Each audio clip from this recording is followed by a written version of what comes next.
मोहसिन नकवी के कलाम उनके नाम किए देता हूं।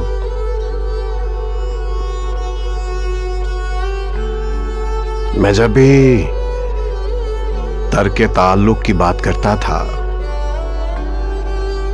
वो रोकती थी मुझे।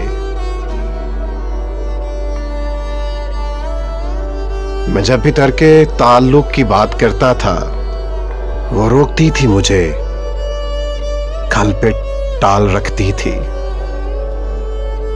वो मेरे दर्द को चुनती थी अपनी पोरों से। वो मेरे वास्ते खुद को निढाल रखती थी। वो डूबने नहीं देती थी दुख के दरिया में।